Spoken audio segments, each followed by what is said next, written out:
Enumle no nsia abogana de shimama. Yamamuni na juma makwaba de bayin kan 93.3 FM so. Ebraso sensema do asivite wi prem to bre. Di besi na nwumre so ne aboaboa no fufure wom. Ye de ba beso mu sanwumre no nsia akan kase. Ebi so no ma sideda dana so ewonsem asan so ne asan fa bia. Ye de ba beso mu sanwumre no nsia akan kase. Na de yabo ne bede aboaboa no kama ti se eja ya chim na de aso pemfo no. Ebusia dos papa echen abootwe hu enu nti wadawru mo we de obeya ne se obeje bre na wate waso no watena se din no watie bi na ensem no ahwegu aso se yiro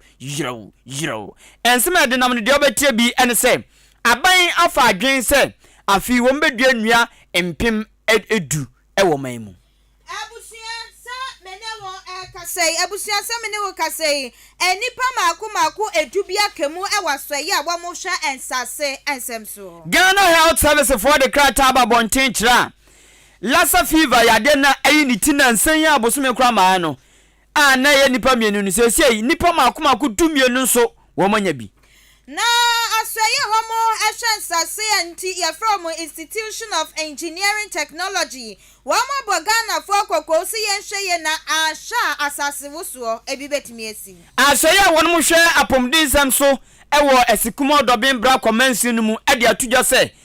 impruanyinsen etete wo mo papa na wo mo hwa ni mu se ke bia fimpo na afi atwa mebekọ fom na zo mu chema afi kura ni mo aye den ewo mansi no mu Wadokita ni bi atugana fofo wase ade ba kwa mbwa mo mayin tumpo ani injijimu enti ye hwe ne yenyai ensam ni wei ani afoforo bi na nyume yesi adwa atena se de ba beso mu se nyume no nsia akan kase ade ba ko nso be sro so be ye ene se obetena se din ti se de hwe aban se ne na wagye nsam na gu asum se yiro na eye wode ana wo bibi kape na do adwenche no afa 0594 841044 0594 841044 text message and WhatsApp with them afi udi echo Facebook live and YouTuber and also obe search Ahenkan 93.3 FM na dia adwenche egu se den yenso ya betu ebo ne akenkan ni na ti se sabi owo a wa mene de ye mene na ahya no so ni atu ebo yin baako e di amount DH ewo www.ahenkanfmonline.com Information centers buru aduonum kwa duosia bunu mantemu asante mantemu ene poe mantemu wom so agepenie efa kase live medin edikwaku enin kusi buadumene mame akwia janewa afeya busiansam no nkyeremu eni Amafo beka ya afimpiru ni aduonu 2020 mu ena Ghana ban edan dwumadie bi adi se Green Ghana na Green Ghana no botai na tai aban no esina ni su nyina ne se oman mu obefa ekwan ho ana obekọ mantwa wudro bi obekọ mpotemba bi na nka Ghana ye wonua eyemmo na nka suo no na ye green kama na nka fe kane no udu kro bi ti sa achim da se ufri aboabu ro da na enua bi sisi kwa no atitatintin akona na makwa no ya fe enu bi na ban peso ye enu nti odan dwumadie bi adia wo mutu di se Green Ghana enti afimpinu ani aduonu baako efrase afimpinu ni aduonu mienu so ekoso na afimpinu ni aduonu mienu ena osofo hwe ensase ene obade ne paso Minister for Lands and Natural Resources Onumnya for Samuel Abujinapo ababontin ekasa kirema afi atwam afimpinu ni aduonu mienu Ghana Green Ghana dwumadi ekoso ewo mantem maako dunsiani ni nano o micronkron Ghana nipa beye maako empema duasa ene ekirepon wotwe no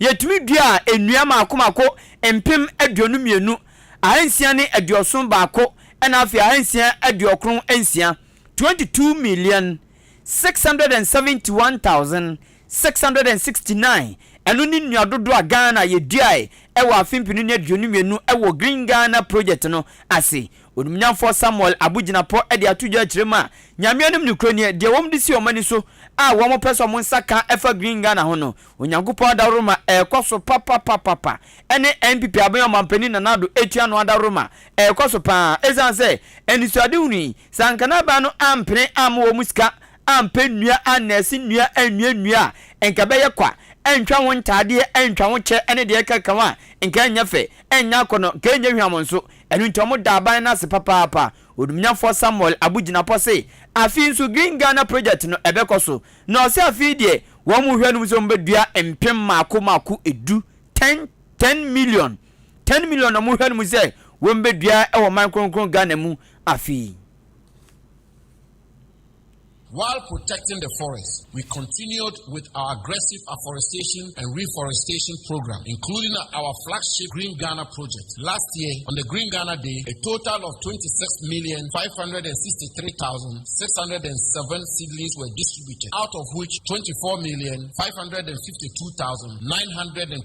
seedlings were verified to have been planted. This year, the President of the Republic has decided that we lower the target to 10 million trees. This is to enable us to devote much attention to nurturing the over 30 million trees already planted to ensure that all of them reach maturity. In addition to the Green Ghana project, we are in partnership with the Departments of Parks and Gardens and Urban Roads implementing a Green Street project under which we are planting trees in the medians of streets and avenues of major roads in our cities to beautify the cities while contributing to the fight against climate change. Ahenkan FM. Onimnyafo Samuel Abugina swafo a ohwe ensase ene emunuama nyina so etro so ka biem se Green Ghana project no afide no ma pound to madada e won gramantemu anyigro engran na otro so e ka biem se wo nam Forest Plantation Development Fund ena eno so ena afi youth in plantation ye twanitia FNYIP wo so adwuma ba ye Green Ghana ba ye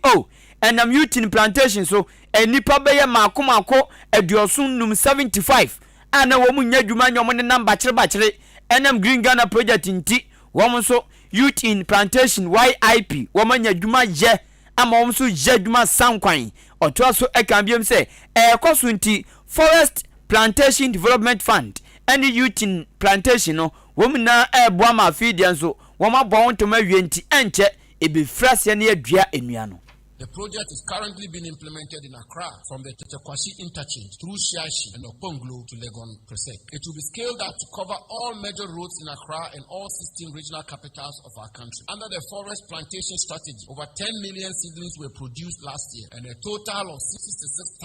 66,355.42 hectares of forest was planted. The Forest Plantation Development Fund, through the Youth in Plantation established as an occupation program, has sponsored 75 unemployed graduates to go into forest plantation. Over 375 hectares of land in forest reserves have been cultivated in Ashanti, Bono, and Bono East regions under this program, with an additional 32 hectares cultivated in off reserves in the Volta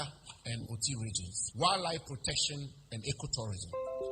Ahenkan FM. Ahenkan FM. Onipa amotini ni eba Ghana maimu a ono ene ya paw ne so soafo a ohwe ensase ni na so ena afi enoma bi a hyehye ensase mu ene de sisi ensase ne so se yefom agudie ana se nnua sisi so bia ehye ne nsase osoafo no na ehwe so Minister for Lands and Natural Resources Onminyafo Samuel Abugina po Abusia ya transem ne so na mom Lands Commissioner wan egusu aye gina bisewiemu ana amane boba yese enipa dubi wa kedwemu e Lands Commissioner na edwim katashe proya ku kankan wamudu amu akwa mu bie amasabre ya mene okase National Intelligence Bureau wamusaso mu sengem ayade wamo akokotwere aban akukumu na ukwa Lands Commissioner chese dwumefo wamo ewo hono maku dunsia ne ne yahwem ase won betumi aye adwuma aboa masoye na konkan ana emudu pausifo asaso omumo ase ne edwim katashe proya ku kankan bi ekoso ewasoye wono wamunim ewu bie na kwadu ayade abo wamu nyina ne se enipa duye kiremo ene wama wiase kapudo aya 100 million Ghana cedis na ne gu wa mataso de ahye wa mataso a wamudi etutwa wa mo ho eno na nam so ama ya Deputy Executive Secretary our Lands Commissioner Yera Jones oforibuadu wadi atudwa wo chemse sanipa dui ene wa bebon humodin ahwe ye pa asa sutwe mapa esensu betimi akwa ama wamo wa kire se ekwan ya wamu fa so echi sanipa dui wose na ubepia mo Lands Commission wa a wɔn de ntutuye ne hyehyɛeɛ a wodoɔ pina na egu apon so a wa wonim a obeye wadwen ɛsɛ wo fa kwati kwan bi so ɛde afa wɔ man ne sika ɛne ne wo wura ntokoro a wodoɔ akɔfa sika bi a ɛnya wo dia no wɔse ɛkwan bi aso wɔn bɛkyew na wɔn kyew so a wɔn de wo ɛbɛfa emra kwan so yie pa ana wɔkyerɛ sɛ ɛyɛ adwumafoɔ maako edu yɛ nsa aso omumui na kyerɛ sɛ wɔn akɛyɛ nipa abedwekuo ɛyɛ aduonu baako bi a yɛ pa wɔm ɛsɛnka wɔn hwɛ antoto nneɛma sɛnea bia bibia bɛkɔ nkan na empo no ɛkwan a ɛyɛ lands commission ne fa so nya ne sika nyinaa no anka wɔn ahwɛ atoto ma bibia kɔ nkan ana ne wɔn ankasa da ne wɔ mechi akyerɛ so ɛyɛ na ɛyɛ korɔ no pa ne wɔn ɛbɔ na korɔ no a wɔn bɔ no ana ɛyɛ wɔn monyamfo Jones ofori bodu wɔde atu dwa wɔkyerɛ sɛ wɔn nam kwati kwan so na kyerɛ sɛ asoɛyɛ ne stampo anka akɔ na ne okotua sika yɛ ma receipt na wɔn de wɔn stamp esi so na wɔn sa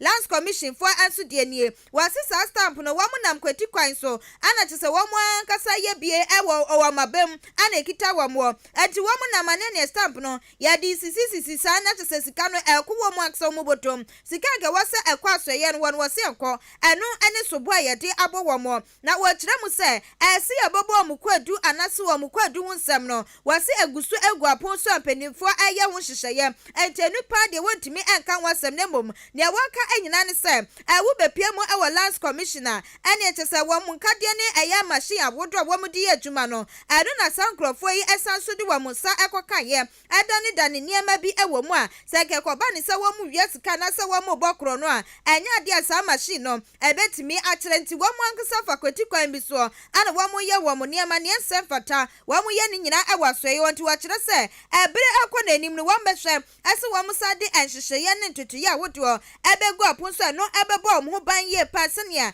ɛbi adwim katahyɛ porɔ yɛ ko kankan ɛntumi ɛnkɔ so ɛwɔ asoɛ wɔ biem na wɔtɔ so na wɔkyerɛ mu sɛ wɔn deɛ nea ɛbɛtɔ n'anim ɛkyerɛ mu a yɛ sika 100 million Ghana cedis ana akɔdi saa nipa du yi ɛnsɛm sɛ ebi ka ho anasɛ ɛnu saa no wɔso ɔno wɔntumi ɛnka visa polisifoɔ ɛne mpanyinfoɔ a wodoɔ no egu so a wɔn yɛ ɛnsɛm no mu ɛhyehyɛ mu. What is involved, I cannot speak to that because we are still investigating. I must say that we developed that software in-house, the Enterprise Land Information System, and we've used it in our processes and it's been quite effective. Now, what we've done after we discovered this is to move that platform to a firm to manage it for us. So that would help us to safeguard some of these more practices, but that is in the interim. In the long term, what we intend to do is to change the entire software on an open software platform when we start the land reform project. Ahenkan FM. Abusia ani aye deputy executive secretary our world lands commissioner say ya sase ho sensem nyina da esi wo munaso ne din ani yera Jones ofori boadu. Political analyst bi ayefo no owura Ebo Backman opanyini ababon chinchema said the Ghana ye na ye nim say e amamra afi apem ahankra de okrumienu 1992 constitution ma kwan say enfie na ntembia no ye na to santene sa wo chiba ide o chiba nche o chiba de o chikoko ana wudi met adwuma bia ye bia no ujai ne sada no dupotia ye na koto santene wan nogologo lai ni akwa koto aba acheje wo afope wọ́n dẹ̀ mú ntúbi ẹ̀nà àfi sẹ́mpu eduna sẹ́ wọ́n tukwan ebi ọ̀firi batabi na ọwọ́ nkran ebi ọ̀firi mẹ́ntia na okumase ebi ọ̀firi ọ̀fọ̀ase na ọ̀titamale ebi ọ̀firi ọ̀dan na ọ̀tiho ebi ọ̀firi ya na ọ̀ti baabi a nini na ebi no du pẹ́ kyesẹ́ amanyafo no ebi kura tumi hanka ẹ̀ma nkọ̀fọ̀ sẹ́ fúnà bẹ́tọ̀ abamame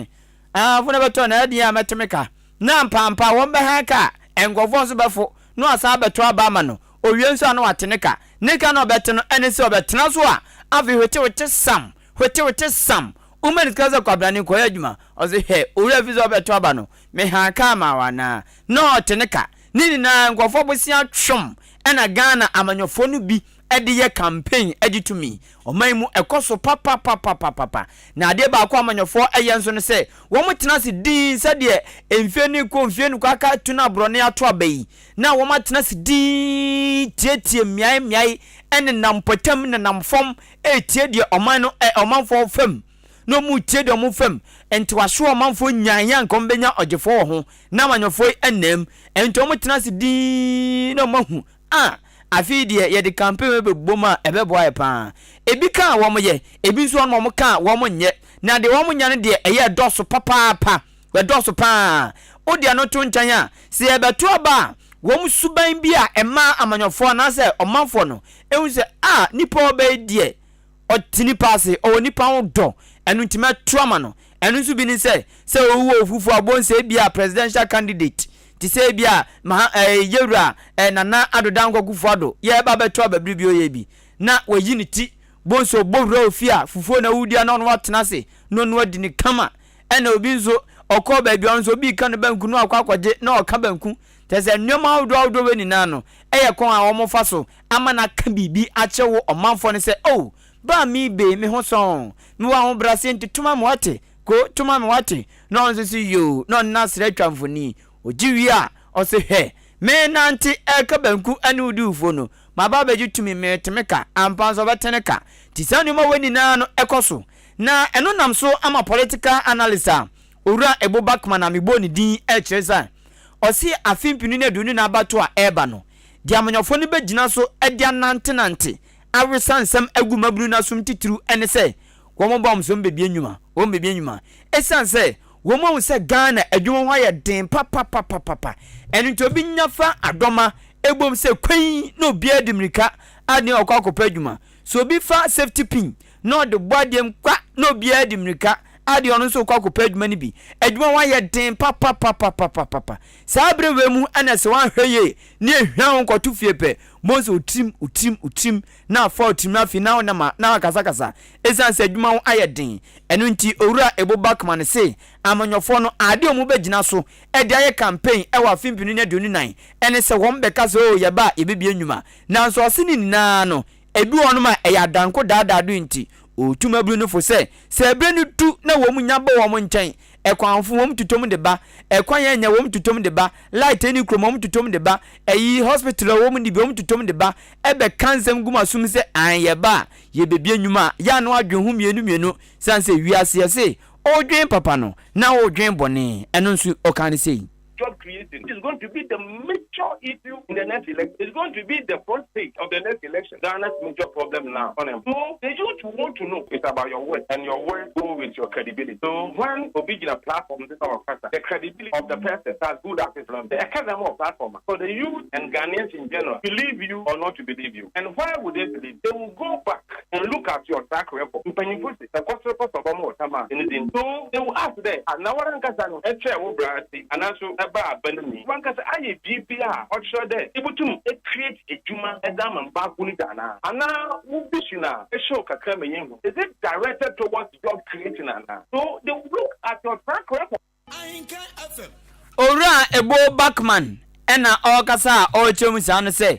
ade ba kun say o say Ghana for hwe pan say obi ni ti na say oba ofie ana oba okrom no bodawro kwen abato mre na so sankuri mi hiuma mama na osonofo nso yi omuti eshi rado omzu yi omuti na omoba obi obedi omanim bia yi ni ti se ono be kasa aye abisa won se papa ojo no mo se mento aba no me presidenti papa we kura abakose mu den na waye pen ne ye ne nyoma bi wadan na di oman mu eche betumi akreti nyuma ma ya na osibisa won sansemi na enu ana obo panyin ba ku din se we de obeso je wa mehenkwam na so we de obehenkwam esanse enkwan bi won ma ani akono na sefata se wo se ofi wani kakra ti se bi de o hetuom no na de ya akra enu nti owura ebo backman se NPP amanyoko no wo mo peso mutumi bu enwatwe mu afimpiru ne donu nan abatomu a gese wo mo de owura alanchematen a oye kane soafo a no hwe adwadie animfidi dwuma so former Minister of Trade and Industry odumnyafo alanchematen ono no mo de ne ba pe obetumi adi nkunim aba bedi nkunim ewa afimpinu ne donu aba adonu nan abatonu mu de nti a awkasa ne se oso owura alanchematen ayo nipa bia so hwe ne nkratam hwe ne din a waje bra wabo a utumi se ye mie nwuma ma obinya bi no owo sa nimdia ne papa And if you look at that record of Conrad and Chama, in terms of job creation before their policies, all that he has done, job creation, Enterprise Africa, Obobo industries across Africa, Obobo industries for Ghana, it's the catapult phenomenon. See, he's done that on a part of the life. He doesn't struggle to do it. So if such person promises the youth can know that this man he is not lying or he's not giving us empty promises. He can do it because he has done so before. And that is the kind of candidate that people win him. Ahenkan FM. Onipa amotini ni eye political analyst. Bana manyosemu se yempense mu a wakodal pa. Owura Egbo Backman. Abusia ya transam so ewo ensemfu from home. President Awada Institution of Engineering Technology ye Trinity Friends IET annual aya engineer Henry Kwejobwate wadi atudwa ekyere mu se wo hwe wa man Ghana kwaya ye faso esisi yendan ene edan ahodro wa man mu no wose enimu na nya de so ebetimi aboa wo man no ne enti a wo kasa no wo kyere mu se aka ne papua mu ampa ne obi nya sikato na sase na wo ya na adwe se wo besi dan a aka wo so okofo obi a wo wonimdie e wo dan sie ene sase ho na woni akona ba be hwa sase kro ebi asase we no adan kura mienu na wusi wo so ebetimi aboa we wusi abansoro ebeboa asase we se de tie do de esi ne underground ene na ebeboa wo sesa de ni nyina ka wo setimi kwaso e wo man mu wasi we ne ekoba ne sase kro ebeboa ama mpempi no atorenchem awodro ye taisisi no enya de bi betimi esi na ka o man ni susu etimi akonkan so se ene enya sa na tie wo binya ni sika kwato na sase ne wo si ni dan a woni hwan se obekwa akwa kire no ese onkofo obi a wa ensase ne dan se hu nimdie wase ni obi okra wano ato na sase esanse woni blog ise ni etwantine ne wakofo no tie nsuo cement ka wona wano na ekono we twa ne blog se gu ade betu beko no wo hyehye wa ye dan a wo si ni dan a wo ba bedem wase ni nyina na emmoa ema wo man ne entumpom na woto ne kasa ese no wo kire se ekwaya ye faso si ye dan e wo man mu no se anhwe ya dachi bi atorenchem ebi betimi asie no be ya asase woso na se kokoba ne saso se ebi ehu ache se atorenchem kasie power wusem ana besi e wo man mu ne kasa mu no wo kire se wohwe wajifu busu minim atorenchem awodro ekotso e wo taki man ni mo wase kasa atorenchem ni bi kwaso wo man mu a wase anka no be ya dinkura asene ekotso e wo taki no enti wo be stress wo man yi ahwani entutu ya na mo ensisi ye wonya usika bi na wo besi dan a na ka wahwe wo mo dan sie hu nimdie no na ne wonu wo mo atwetwe nkomo na asase kro no ma behwa so akira wo kwan ya wo so fa so esi wo dan no wasisi ye tie na supam ne etimi aye ne sa ebeboa ma oman ne etumi etumpo na enen ne ye no ya hwe ya dachi bi asase wusuo betimi esi wo man yi mu na se ekoba asase so a wo se awrawusem ebesi no ebi ensi da ese ye ahweye pa biem kakra abana da social media ma hwebi akan no utimu se dan na omosie no baby bebre ho na mfumso bebre e wo ho eye kwan a omfa so edc no eti ye hwe omo ya advance mpo na akozese na yen ya ye developing countries ye si dan ye nya hweye ekwan ye fa so si ye dan bia ye si ye dan entutu ye se ye omo wo edan ho nimudie ye se ye kodan omo no mo treasure no mo hwe edan ni si ne so ni na yebuye ni eguswedwe se nka Ghana ha na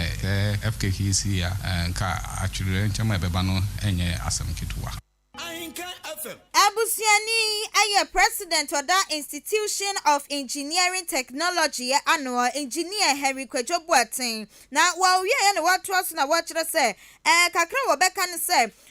asase wusuo mienu ye si ye wajifu busu minim e woteki mine mu no wasi kakra wose Ghana fo asua hunu efri mu na ye huni se wo besi dan na wokoto wasase ya wose otimi bomoden na woni wo mo hu animdie no atimi atwetwe nkomo na hu dan kra wose wusie de dan kra kwaya wose ofasisi a enkofa wo habia enso enfama wato ne nsam so na wochirim so wo ba wo man mu atise ye wonyuma wo drop ye ba dan sie so a wo mo ene boa ma dan sie ekonkan enti ye wo mo a dan wo betimi akire wo asisi ni mienu asini miensa sinabansoro ni nyina so wo mo ebekire wo afei so ye wo mo so wo mo aya geological engineering so wo so beboa ama dan ni sie na timi akonkan wo se edoso wakasi wo bobbo so wo mo wienti no ne wo beka nyina ene se wo si dan na bo ho modin se sa enkrofo ni msei no wonu mo betena se na mo di nkomo na epo ya kire wo edan ni ekwan a wo so fasisi no bebi a wo se ne nim ekyere ne nechikyere nyina no na wo ma hwe akyere wo se no sa na beboa